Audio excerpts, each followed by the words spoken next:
नागपूरच्या hit and run प्रकरणामध्ये काही खुलासे काल मी केले होते आणि ऑडी चालक हा संकेत बावनकुळे होता आणि ती गाडी संकेतचीच होती यावर मी काल दुपारी ट्विट करून माहिती दिली. यानंतर सायंकाळी स्वतः चंद्रशेखर बावनकुळे यांनी माध्यमांच्या समोर येऊन स्पष्टपणे सांगितलं की होय, ती गाडी माझा मुलगा संकेतचीच आहे आणि चौकशी निष्पक्ष व्हावी. आनंदाची गोष्ट. पण आता बावनकुळे साहेबांच्यासाठी माझे काही प्रश्न. जर चौकशी निष्पक्ष व्हावी असं बावनकुळेजींना वाटत असेल किंवा वाटत होतं, तर मग एफ-आय-आर मध्ये गाडीचा नंबर का आला नाही? ज्या ऑडीने ठोकलं आणि जी गाडी संकेतच्या नावावर आहे ती कागदपत्र पोलीस स्टेशनकडे का जमा झाली नाही? एफ-आय-आर मध्ये संकेत बावनकुळेचं नाव का आलं नाही?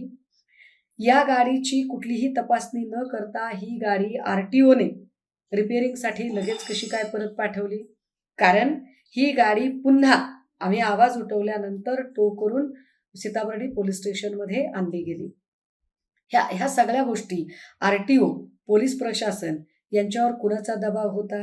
आणि तरीही जर म्हणणं असेल, तरीही जर बावनकुळे साहेबांचं म्हणणं असेल की ही चौकशी निष्पक्ष व्हावी, पुण्यातल्या कल्याणी नगरच्या पोर्शे कारसारखं प्रकरण होऊ नये, कारण वडगाव शेरीचे आमदार सुनील टिंगरे यांचा पोर्शे कार अपघात प्रकरणामध्ये प्रकरण दाबण्यासाठी हात होता, हे आता पोलीस अधिकारीच सांगत आहेत.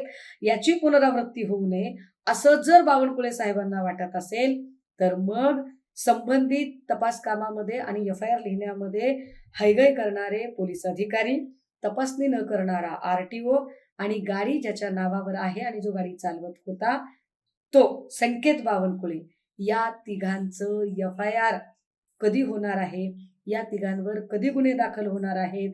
संकेत बावनकुळेवर पोलीस तक्रार कोणती दाखल करणार आणि यामध्ये पोलिसांचा वर कुठलाही दबाव असणार नाही याची हमी बावनकुळे साहेब आपण द्याल का?